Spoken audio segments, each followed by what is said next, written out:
Welcome to On Deck. I'm Matt Harris. I'm here at Showstoppers at CES 2011. I ran across an old friend I haven't seen for a while, Alex Lindsay from the Pixel Corps. How you doing, Alex? I'm doing well. Well, Alex used to be a regular on Call for Help and the Lab with Leo Laporte. I haven't seen you for a while. What's been going on? What's the Pixel Corps all about? Let's start there first. Well, the Pixel Corps is really, as I was working on, moving up in production, what I found was that there was just no good way to really get that experience that you needed to actually do production in computer graphics and in feature films and so on and so forth. So the Pixel Corps is really this idea of how do we collect people together and learn all of this stuff together and put this stuff together. So we have 1,500 members in 40 countries, and it's really an old-fashioned craftsman's guild for computer graphics. Very cool. So we're here at CES, as I mentioned. What have you seen that you liked? What have you seen that you haven't liked? Is there anything that's wowed you? What's your impression so far of the show? I mean, so overall, the show is a lot of fun. I mean, one of the things that I think we're starting to see a trend of that I thought would happen faster, to be honest with you, is the iPhone integration and the iPad integration into hardware. Okay. So you're seeing stuff, blood pressure. You're seeing the eye, what was it called? The eye grill.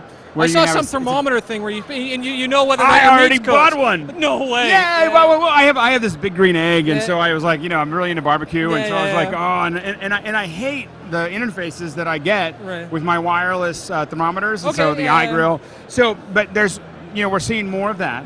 I mean, obviously, there's been a lot of, slates and iPads, but we have to see how honeycomb looks. Yeah. We don't really know. I mean, everybody's announced it. Everyone's put it out. I think that the fit and finish over Android apps are still, I don't think, as good as the iPad, and so I'm still waiting to see how that really refines itself. Okay. So now when we first met, like I said, we were on Call for Help, and I was just kind of dabbling in Final Cut at the time. And anytime Alex came up, I'd always kind of ask him a question, and Sean Crothers as well still has questions. We both have questions. Alex seems to help us out every single time, so I must thank you for that.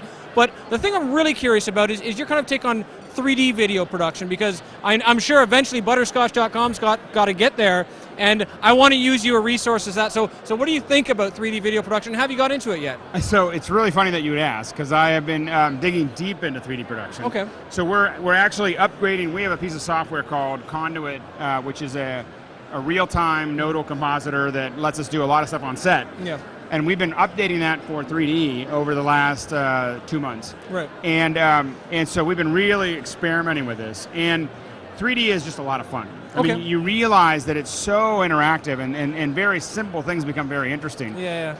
There's a lot of challenges. So you have some cameras that make it easy. Yeah. So the Panasonic has a great, I've seen that. Great it's camera. It's like $22,000 or something like that. I think it's like $17,000 as a base. It's come down a little bit.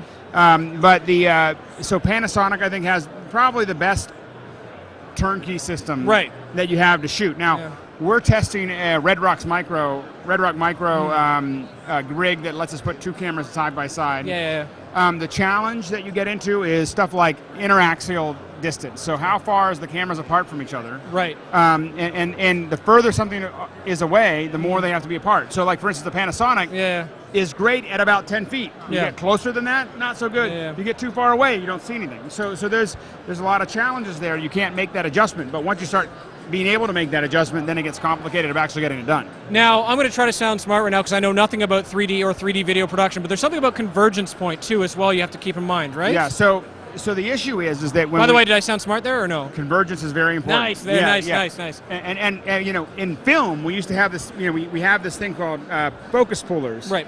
People who pull the focus during a film shot, to get it right. Now there's convergence pullers. So the convergence is where are the two cameras pointed. And when you're looking at a 3D plate, that'll be the thing that doesn't have really any difference between the two plates. Okay. Everything behind it and everything in front of it will have a lot of changes in it. Okay. There's a bunch of different ways people look at it. So, for instance, James Cameron tends to be they want everything, the subject of the shot, to be the cameras to converge on that subject. Right. Some people think that you should converge behind them so that they pop out of the screen. Yeah. Some people say that that's too much on your eyes. So there's a lot of arguments. There's no set way to do it. Seems like there's going to be a lot of trial and error with 3D. A lot of bad 3D made before a lot of good 3D is made. Well, not only is there going to be a lot of good and bad 3D, but there has to be an entirely paradigm change Right. between, I hate saying that word, but I just, but there really is, we have to change the way we look at filmmaking to really do 3D, because right now, what we're doing is we're doing 2D and then converting it for 3D. Okay. But there are all kinds of rules in 2D, like rule of thirds and all these other things. That, you know what? They don't really work in 3D. Go out the window. And 3D wants everything to be slow cuts. They want things to be in the middle. They want things to be, there's just a lot of things that are different than what we see in 2D. And it's right now we're trying to make it for both. And we're kind of straddling a very, spiky fence. Well, if it's okay with you, I'm going to let you figure it out. And then once you figure it out, I'm going to drop you an email and say, Alex, I need a tip. Is that cool? That works for me. All right, so for more on the Pixel Core, where can we go? Pixelcore.com. Sounds good to me. Perfect. Alex Lindsay, thank you for being on deck. For everything we've spoken about, go to butterscotch.com. And for all of Butterscotch's CES coverage, go to butterscotch.com/CES 2011. Alex, thank you for being on deck. I'm Matt Harris. I'll see you next time.